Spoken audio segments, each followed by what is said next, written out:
কখনো কখনো কেউ আমাদের ছোট বলে, আমাদের বিষয়ে নীচ মন্তব্য করে। আমাদের তা ভালো লাগে না, আমরা সেটা অপমান মনে করি, নিরাশ হয়ে যাই, অসুস্থ হয়ে পড়ি। কিন্তু এর কোনো প্রয়োজন নেই। এবার আমাকেই দেখুন, কেউ আমাকে মুরলীধর বলে ডাকে, আবার কেউ আমাকে বলে ছলবাজ, কেউ আমাকে নন্দের আনন্দ বলে, আবার কেউ আমাকে মাখন চোর। এবারে বলুন, আমার নামের সামনে চোর বসিয়ে দিলে আপনার প্রেম কি আমার জন্য কমে যাবে? এটাই আমি বোঝাতে চাই। কারোর কিছু বলে দেওয়াতে সেই প্রেমের কোনো ক্ষতি হয় না, কারণ আপনার প্রেম আমার প্রতি আছে আমার স্বভাবের জন্য, আমার কর্মের জন্য, আমার ব্যক্তিত্বের কারণে। তাই মনে রাখবেন, জীবনে কেবল কর্মের উপরে মন দিন, সেই নামের উপরে নয় যা লোকে আপনাকে দিয়েছে। কারণ এই কর্ম, এটাই গুরুত্বপূর্ণ।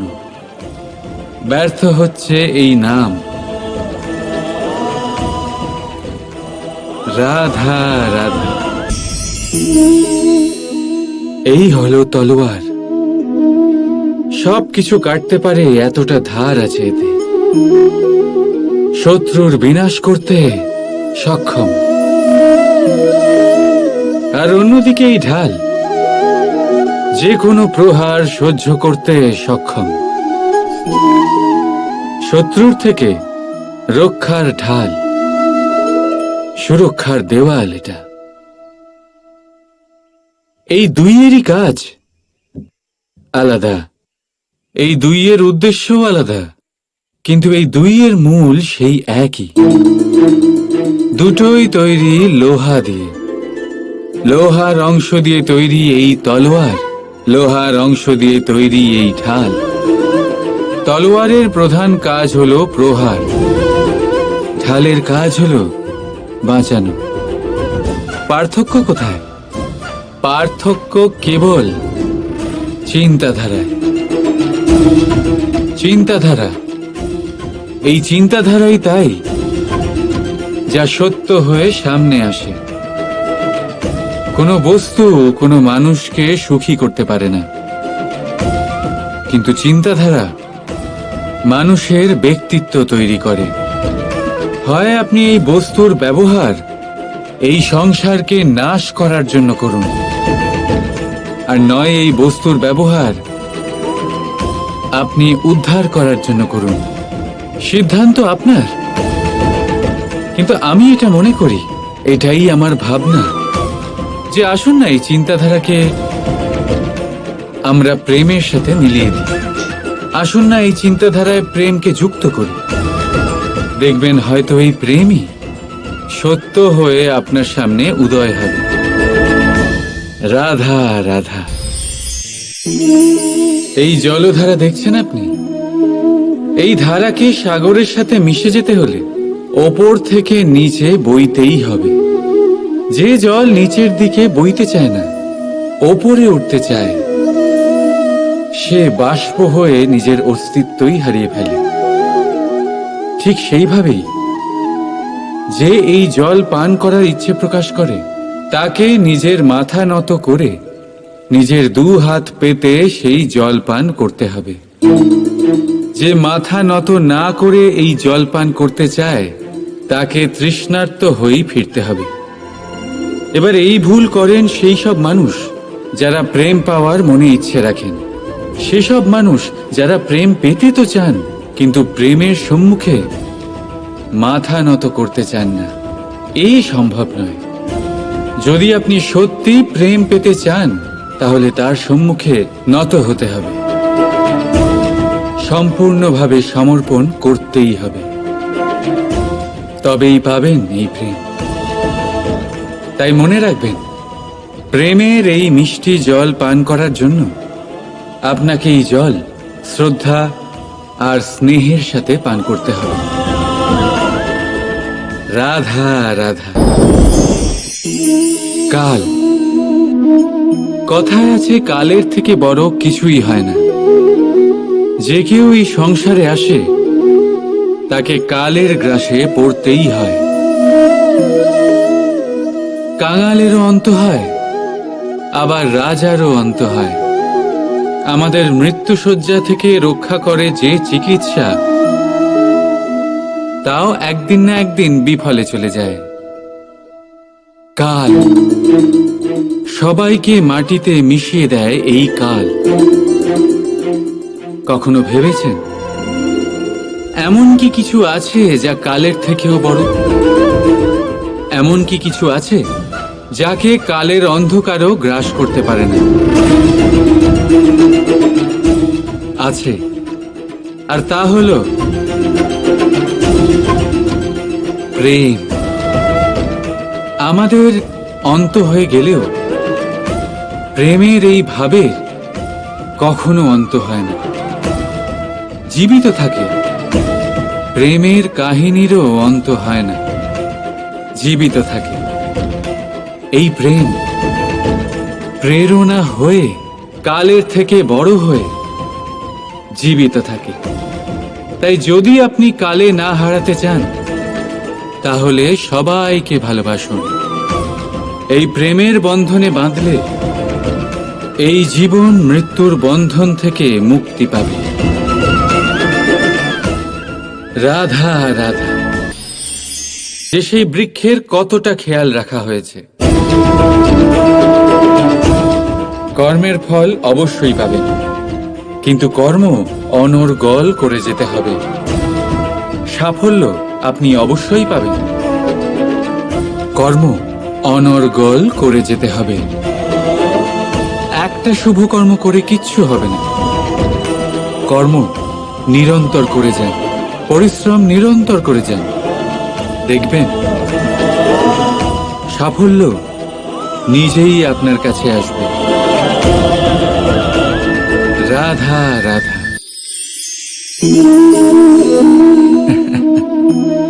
ঘাসের কণা কত ছোট, কত হালকা, এত অবলা যে একে নিয়ে বাগধারা হয়। কিন্তু ভাবুন, যদি এই ঘাসের কণা হাওয়ায় উড়ে এসে আপনার চোখে পড়ে, ভয়ঙ্কর কষ্ট হবে আপনার চোখে। ভাবুন, যদি এই কণা আগুনের ফুলকি হয়ে জ্বলে ওঠে, সমস্ত জঙ্গল পুড়িয়ে ছাড়খাড় করতে পারে। এই ছোট ঘাসের কণা। তাই মনে রাখবেন, জীবনে কারোর আকার দিয়ে বিচার করবেন না, আর কখনো নিজের ছোট হওয়া নিয়ে কষ্ট পাবেন না। কারণ ছোট অস্তিত্ব সময় হলে বড় বড় অস্তিত্বকে সমাপ্ত করে দিতে পারে।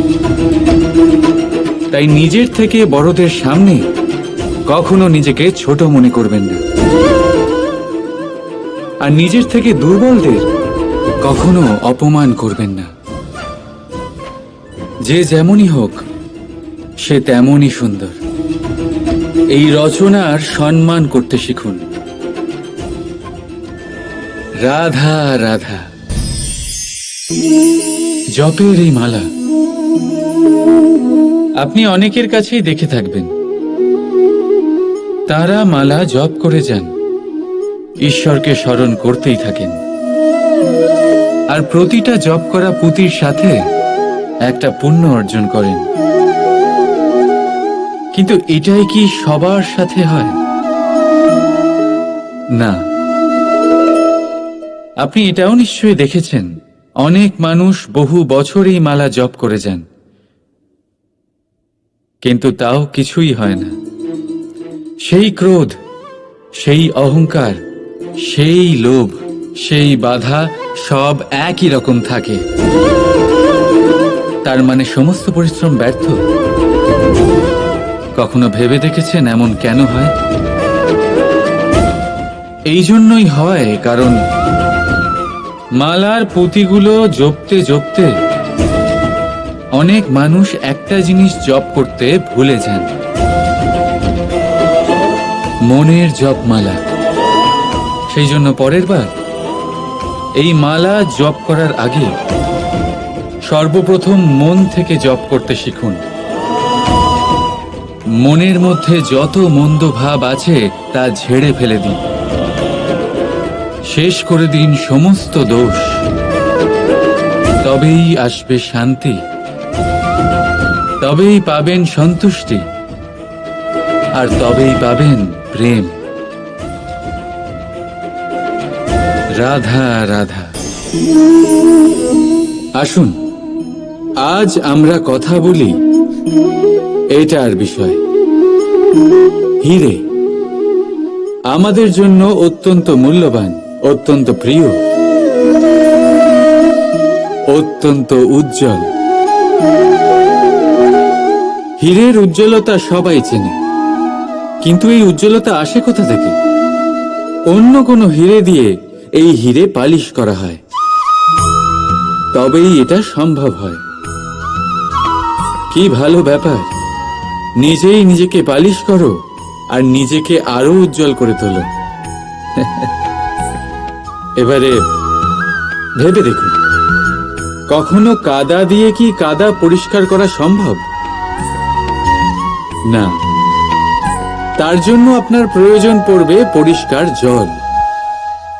ঠিক সেইভাবেই শুভর দ্বারা শুভকে আরো অনেক শুভ করে তোলা যায়, কিন্তু মন্দ দিয়ে মন্দ শোধন করা যায় না। সবার আগে নিজের মন পরিষ্কার করুন, মনকে শুদ্ধ করুন, তারপর সেই দৃষ্টি দিয়ে এই সংসারকে দেখুন। এই সংসার আপনা থেকেই শুদ্ধ মনে হবে। যদি কারোর মধ্যে দোষ দেখেন, তাহলে শুভ কর্ম করে তার দোষ দূর করার চেষ্টা করুন, তাকে সাহায্য করুন। তার মধ্যে দোষ দেখে নিজের মনকে বিকারগ্রস্ত করবেন না, কারণ আপনি হীরে। অন্য কোনো হীরে পালিশ করতে সাহায্য করুন, ভালো লাগবে। রাধা রাধা।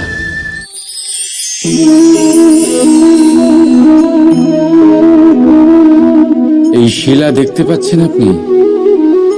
এটা সেই শিলা যা আপনারা মন্দিরে দেখতে পান, যার সম্মুখে আপনারা মাথা নত করেন, হাত জোর করে প্রণাম করেন, প্রার্থনা করেন, নিজের জন্য শুভ কামনা করেন। এবারে ভাবুন, এই শিলা কি দিয়ে তৈরি? পাথরের এক খণ্ড দিয়ে, এক সাধারণ পাথরের খণ্ড। এবার যদি এই পাথরের খণ্ড আপনি অন্য কোথাও দেখেন, তাহলে কি করবেন? পদাঘাত করবেন। সেই পাথরের আপনার কাছে কোনো মাহাত্ম্য নেই। এখন এইটাই মানুষের সাথেও হয়ে থাকে। আপনি হয় সংসারে সম্মান পাবেন, নয় পদাঘাত পাবেন, সেই সিদ্ধান্ত আপনার। যদি আপনি নিজের মধ্যে শুভ ভাবনা রাখেন, শুভ কর্ম করেন, বিপদের সংকটের সম্মুখীন হন, নিজেকে আরো শক্তিশালী করে তোলেন, সর্বদা সত্যের পথে চলেন, তাহলে দেখবেন আপনি সম্মান অবশ্যই পাবেন।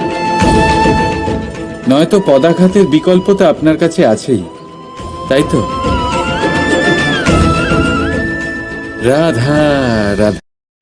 ঈশ্বর, যখনই আমরা ঈশ্বরকে স্মরণ করি, তার কাছে আমরা প্রার্থনা করি আমরা যেন সদা সুস্থ থাকি, এই সংকট থেকে, এই বিপদ থেকে আমরা যেন দূরে থাকি। কিন্তু এ ভীষণ বড় এক ভুল। এখন আপনারা ভাবছেন যে আমি কি সব বলছি। ঈশ্বরের কাছে সংকট থেকে দূরে রাখার প্রার্থনা করা, এ ভুল হয় কি করে? কারণ এই সংকট, এই বিপদ, যার থেকে আমরা দূরে পালাই, যে সংকট কিছু মুহূর্তের জন্যই আসে আর তা চলে যাওয়ার পর আপনার আপনজন, আপনার শুভাকাঙ্ক্ষী, আপনার বন্ধুদের পরখ করতে শেখায়, আপনার ঘুমন্ত বোধগুলি জাগিয়ে তোলে, আপনাকে আরো শক্তিশালী করে তোলে। এই সংকট, যার থেকে আমরা সকলে দূরে পালাই, যদি আমরা এই সংকটের সম্মুখীন হতে শিখে যাই, সেই অভিজ্ঞতার থেকে শিখি আত্মসাৎ করি, এই জীবন আরো বেশি আনন্দময় হয়ে উঠবে। তাই এরপরে যখনই ঈশ্বরকে স্মরণ করবেন, সংকট থেকে দূরে পালাবার নয়, সংকটের সম্মুখীন হওয়ার শক্তি চাইবেন। স্বপ্ন দেখুন আর নির্ভয়ে সেই দিকে এগিয়ে যান। স্বপ্ন নিশ্চয়ই সফল হবে।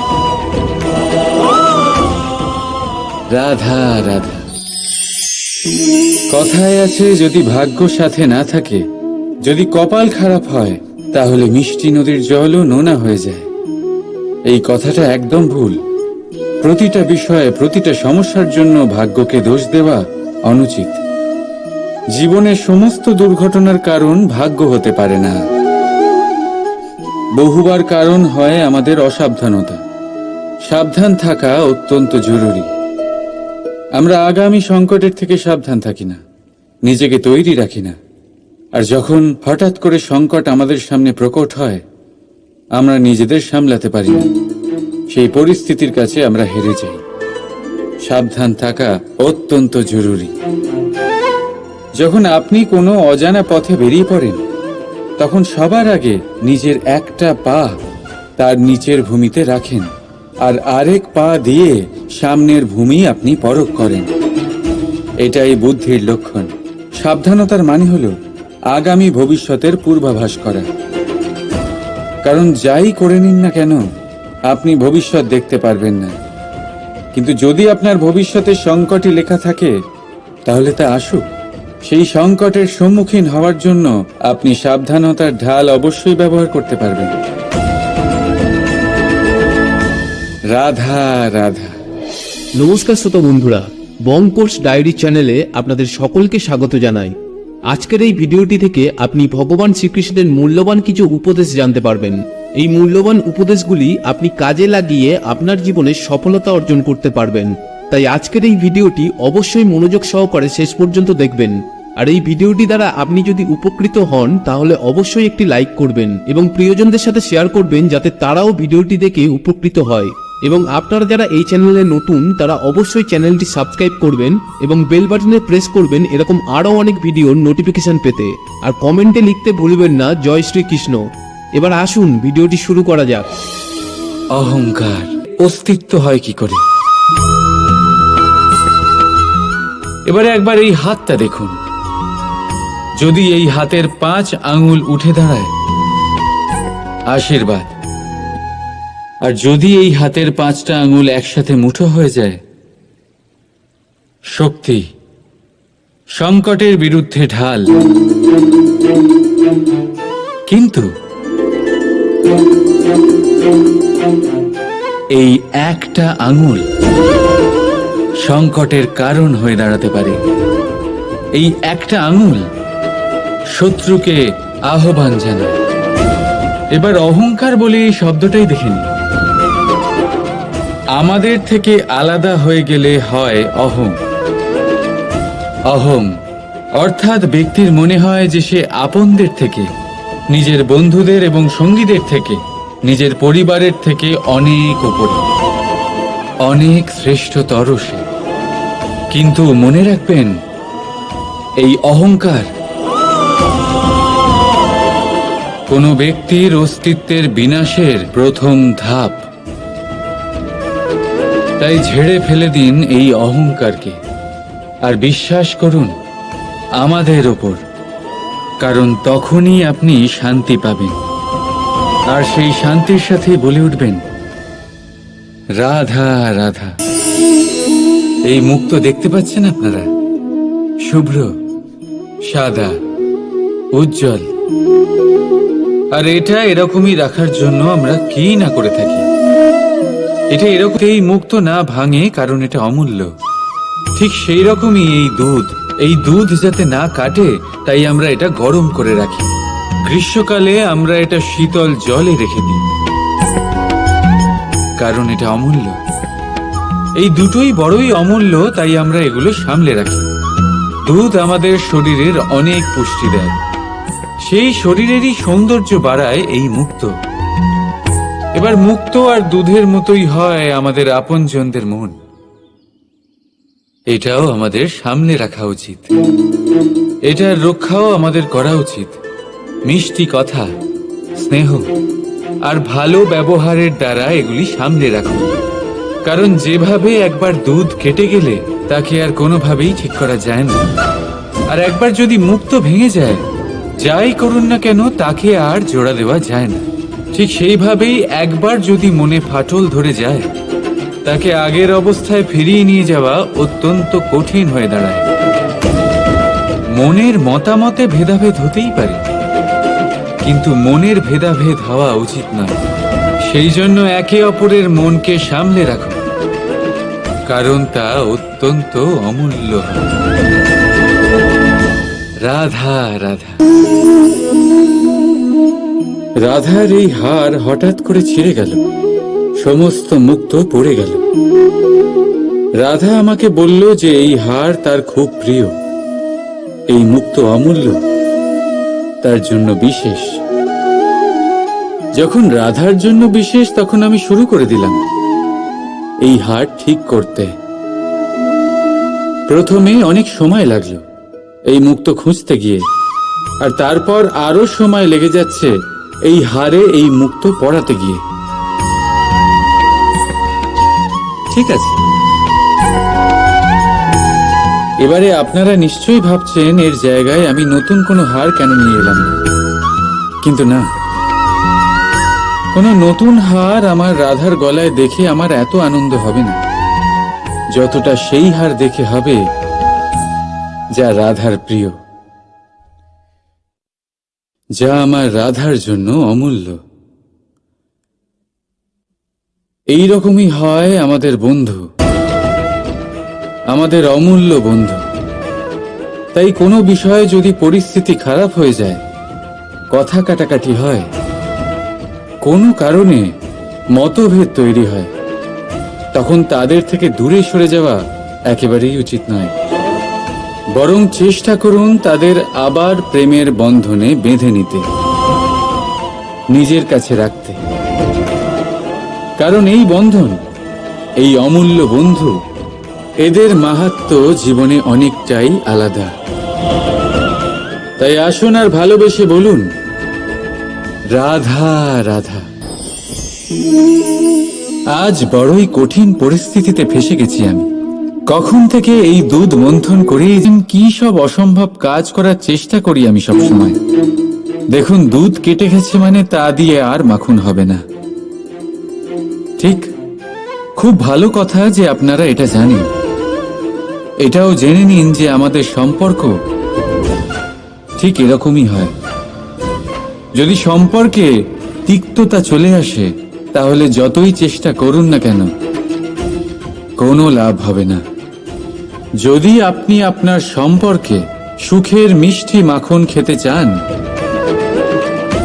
তাহলে মন রূপী দুধকে কাটতে দেবেন না।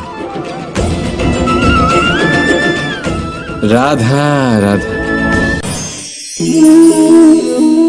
এই বৃক্ষ দেখতে পাচ্ছেন আপনি, একদম অটল, সারা দিন কঠোর রোদে দাঁড়িয়ে থাকে, নিচে যে বসবে তাকে ছায়া দিতে। এবার যত সময় বয়ে চলে, ততই এই বৃক্ষের প্রতিটা শাখায় পাতার সাথে সাথে ফুলও ফুটতে শুরু করে, যে ফুল পরে ফলে পরিণত হয়। এবার সময়ের সাথে সাথে যখন ঋতু বদলায়, তখন এই ফল পাড়া হয়, আর কিছু ফল ঝরে যায়। পাতা ঝরার ঋতুতে পাতারাও এই গাছের সঙ্গ ছেড়ে দেয়, কিন্তু এই বৃক্ষ নিজের জায়গাতে অটল থাকে, না ফল আসার উৎসব করে, আর না পাতা ঝরে যাওয়ায় শোক পালন করে। আর সেই জন্যই আমরা বৃক্ষকে পুজো করি, কারণ এই বৃক্ষ নিজের স্থানে অটল থাকে। সেইভাবেই সুখ আর দুঃখ আমাদের জীবনের অভিন্ন অঙ্গ। সুখ আর দুঃখ সর্বদাই থাকবে। সেই জন্য কখনো জীবনে সুখ এলে অহংকারে ভরে উঠবেন না, আর না কখনো দুঃখ এলেই শোক পালন করবেন। কারণ সুখ আর দুঃখ সময়রূপী, জীবনরূপী বৃক্ষের ফল। এইগুলো আসবে আবার যাবেও, কিন্তু সুখে আর দুঃখে যে ব্যক্তি অটুট থাকবে সেই পূজনীয় হবে। রাধা রাধা। কোকিল আর কাক, এই দুই পাখি অনেকটাই সমান, দেখতে একই রকম, রূপেও তারা সমান, রঙও বেশিরভাগ সময় একই হয়। হয়তো কখনো কখনো আপনি এটাও দেখেছেন যে কোকিল কাকের বাসায় থাকে। দূর থেকে যদি আপনি এই দুই পাখি দেখেন তাহলে এদের পার্থক্য বোঝা অত্যন্ত কঠিন। এদের পার্থক্য আপনি তখন বুঝতে পারবেন যখন বর্ষার ঋতু আসবে।